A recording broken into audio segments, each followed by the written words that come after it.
ಓಂ ಹ್ರೀಂ ಭೈರವಿ ಕ್ಲಾಂ ಹ್ರೀಂ ಸ್ವಾಹ. ನಮಸ್ಕಾರ. ತುಂಬಾ ಜನ ನನ್ನ ಪ್ರಶ್ನೆ ಕೇಳ್ತಾ ಇದ್ರು, ಸರ್ ನಿಜವಾದ ಜ್ಯೋತಿಷಿನ ಹೇಗೆ ಕಂಡುಹಿಡಿದು ಅಂತೇಳಿ. ನಾನು ಸಿಂಪಲ್ ಆಗಿ ಹೇಳ್ತಾ ಇದ್ದೆ, ಏನಂತಂದ್ರೆ ನಿಮ್ಮ ಜೀವನದಲ್ಲಿ ಹಿಂದೆ ನಡೆದಿರೋ ಘಟನೆಗಳನ್ನ ಹೇಳಬೇಕು. ಆ ಹೇಳಿದ ಘಟನೆಗಳನ್ನ ನಿಮ್ಮ ಲಗ್ನಕ್ಕೆ, ನೀವು ಕೊಟ್ಟಿರೋ ಸಮಯಕ್ಕೆ ಒಂದು ಲಗ್ನ ಅಂತ ಇರುತ್ತೆ, ಆ ಲಗ್ನಕ್ಕೆ ಹೊಂದುತ್ತಾ ಅಂತ ನೋಡಬೇಕು. ಬರ್ತ್ ಟೈಮ್ ರೆಕ್ಟಿಫಿಕೇಶನ್ ಮಾಡಬೇಕು. ಅನಂತರದಲ್ಲಿ ಭವಿಷ್ಯವನ್ನ ಹೇಳ್ತಾ ಹೋಗ್ಬೇಕು ಅಂತೇಳಿ. ಸೊ ಇದನ್ನ ಮಾಡೋದಕ್ಕೆ 99% ಜ್ಯೋತಿಷರಿಗೆ ಬರೋದಿಲ್ಲ. ಯಾಕೆಂತಂದ್ರೆ ಬರ್ತ್ ಟೈಮ್ ರೆಕ್ಟಿಫಿಕೇಶನ್ ಅನ್ನುವಂಥದ್ದನ್ನ ಮಾಡೋದಕ್ಕೆ ಬಹಳ ಕಷ್ಟಪಡ್ಬೇಕಾಗತ್ತೆ. ಇನ್ನೊಬ್ರು ಕೇಳಿದ್ರು, ನೀವು ಹೇಗೆ ಭವಿಷ್ಯವನ್ನ ಹೇಳ್ತೀರಾ ಸರ್ ಅಲ್ಲದು ಅಂತಂದ್ರೆ, ನಾನು ಹೇಳುವ ಪದ್ಧತಿ ಹೇಗೆ ಅಂತಂದ್ರೆ, ಫಸ್ಟ್ ನಿಮ್ಮ ಲಗ್ನವನ್ನ ತಿದ್ದುತ್ತೀನಿ. ನೀವು ಕೊಟ್ಟಿರೋ ಬರ್ತ್ ಟೈಮ್ನ ಪ್ರಕಾರವಾಗಿ ಲಗ್ನವನ್ನ ತಿದ್ದುತ್ತೀನಿ. ಅನಂತರದಲ್ಲಿ ನಿಮಗೆ ಸೂಟೇಬಲ್ ಆಗುವಂಥ ದಶೆಯನ್ನು ನಾನು ಅಪ್ಲೈ ಮಾಡ್ತೀನಿ. ವಿಂಶೋತ್ತರಿ ದಶೆ ಇದೆ, ಚರ ದಶೆ ಇದೆ, ಆಮೇಲೆ ಬಹಳಷ್ಟು ತರದ 48 ತರದ ದಶೆಗಳಿದೆ.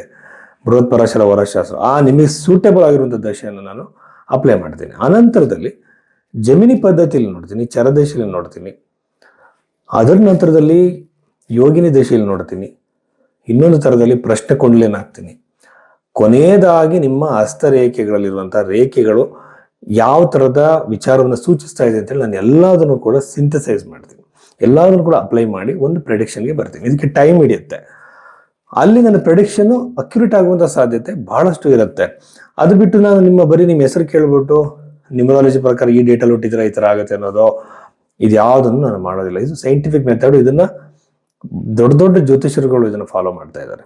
ಸೊ ಅದನ್ನು ಬಿಟ್ಟು ಸುಮ್ಮನೆ ಕಾಲಹರಣಕ್ಕೆ ಏನೋ ಒಂದು ಹೇಳುವಂಥದ್ದು, 4ರಲ್ಲಿ 2 ಅಂತ ನಿಜ ಆಗತ್ತೆ, ಇದೆಲ್ಲ ಕೂಡ ಜ್ಯೋತಿಷ್ಯ ಅಲ್ಲ. ಸೊ ಇದು ನನ್ನ ಪದ್ಧತಿ. ಸೊ ಹಾಗಾಗಿ ನಿಜವಾದ ಜ್ಯೋತಿಷ್ಯನ ನಿಮ್ಮ ಘಟನೆಗಳನ್ನ ಎಷ್ಟು ಅಕ್ಯುರೇಟ್ ಆಗಿ ಅವ್ರು ಹೇಳ್ತಾರೆ ಅನ್ನೋದ್ರ ಮೇಲೆ ನಾವು ಕಂಡುಹಿಡಿಬಹುದು. ಆ ಬಗೆಯಲ್ಲಿ ನಿಮ್ಮ ಜಾತಕವನ್ನ ನೀವು ತೋರಿಸ್ಬೇಕಾಗಿದೆ. ನೀವು ಭೈರವಿ ಆಸ್ಟ್ರೋಗೆ ಸಂಪರ್ಕ ಮಾಡಬಹುದು. ಸೊ ಇಲ್ಲಿ ಬಹಳ ಮುಖ್ಯವಾದ ವಿಚಾರ ಏನಂತಂದ್ರೆ, ಹಸ್ತ ಸಾಮುದ್ರಿಕ, ಇಲ್ಲಿ ಡೇಟ್ ಆಫ್ ಬರ್ತ್ ಇಲ್ವಲ್ಲ ಸರ್ ಅಂತ ತುಂಬಾ ಜನ ಕೇಳ್ತಾರೆ. ಹಸ್ತದ ಮೂಲಕ ಬಹಳಷ್ಟು ವಿಚಾರಗಳನ್ನ ಹೇಳ್ಬೋದು. ಇದರಲ್ಲಿ ಚೈನೀಸ್ ಪಾಮಿಸ್ಟ್ರಿ ಇದೆ, ಇಂಡಿಯನ್ ಪಾಮಿಸ್ಟ್ರಿ ಇದೆ, ನಾಡಿ ಪಾಮಿಸ್ಟ್ರಿ ಇದೆ. ನಾಡಿ ಹಸ್ತ ಸಾಮುದ್ರಿಕ ಬಹಳ ಅಕ್ಯುರೇಟ್ ಆಗಿ ಹೇಳ್ಬೋದು. ಇದ್ರ ಬಗ್ಗೆ RG ರಾವ್ ಅವರ ಬಹಳಷ್ಟು ಸಂಶೋಧನೆಗಳಿದೆ. ಸೊ ಇದ್ರ ಬಗ್ಗೆ ಮಾತಾಡೋಣ. ಈ ಮೂಲಕ ನಾನು ಒಂದು ಪರ್ಟಿಕ್ಯುಲರ್ ಒಂದು ಇವೆಂಟ್ನ ಹೇಳೋದಕ್ಕೆ ಟ್ರೈ ಮಾಡ್ತೀನಿ.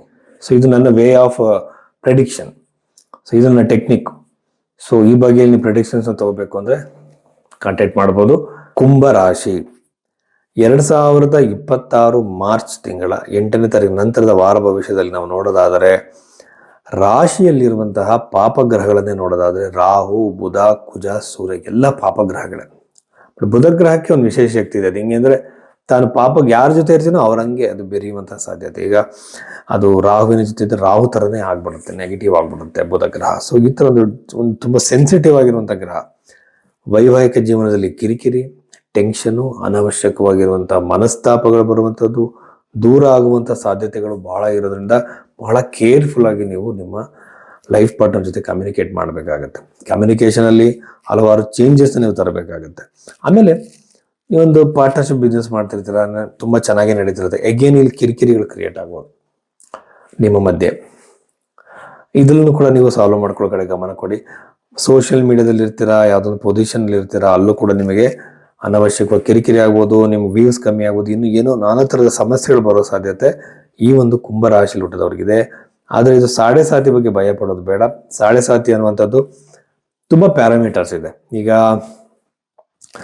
ಶನಿಗ್ರಹ ಒಂದು ನಿಮಗೆ ಬಹಳ ಮುಖ್ಯವಾಗಿ ಅಷ್ಟಕ ವರ್ಗದಲ್ಲಿ ಕಮ್ಮಿ ಪಾಯಿಂಟ್ಸ್ ಇರಬೇಕು, ಭಿನ್ನಾಷ್ಟಕ ವರ್ಗದಲ್ಲಿ ಕಮ್ಮಿ ಪಾಯಿಂಟ್ಸ್ ಇರಬೇಕು, ಅದು ನಿಮಗೆ ಅವಯೋಗಿ ಗ್ರಹನಾಗಿರಬೇಕು. ನಾನಾ ಥರದ ಪ್ಯಾರಾಮೀಟರ್ಸ್ ಎಲ್ಲ ಫುಲ್ಫಿಲ್ ಮಾಡಿದಾಗ ಆವಾಗ ನಾವು ಸಾಡೆ ಸಾತಿಗೆ ಭಯ ಪಡಬೇಕೇ ಹೊರತು ಅನವಶ್ಯಕವಾಗಿ ಭಯ ಪಡಬೇಡಿ. ಹಂಗೆ ನಿಮ್ಮ ಮನಸ್ಸಲ್ಲಿದ್ರೆ ಪ್ರತಿದಿನ ನೀವು ಹನುಮಾನ್ ಚಾಲೀಸವನ್ನು ಹೇಳೋದ್ರಿಂದ ಈ ಒಂದು ಶನಿಯ ನೆಗೆಟಿವ್ ಇಂಪ್ಯಾಕ್ಟ್ ಕಮ್ಮಿ ಆಗುತ್ತೆ. ಅದು ಶನಿಯ ಬೀಜ ಮಂತ್ರ ಕೂಡ ನೀವು ಹೇಳ್ಬೋದು.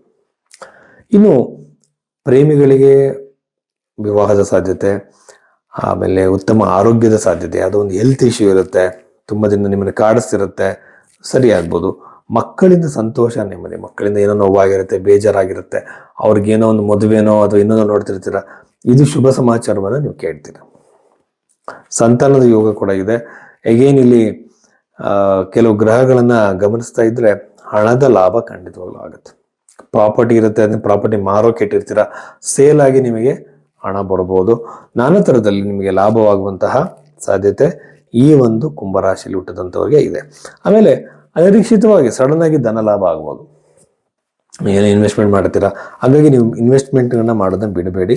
ಈ ಟೈಮ್ ಪೀರಿಯಡಲ್ಲಿ ನೀವು ಇನ್ವೆಸ್ಟ್ಮೆಂಟ್ ಮಾಡೋದು ಬಹಳ ಒಳ್ಳೆಯದು ಕುಂಭರಾಶಿಯವರಿಗೆ. ಆಮೇಲೆ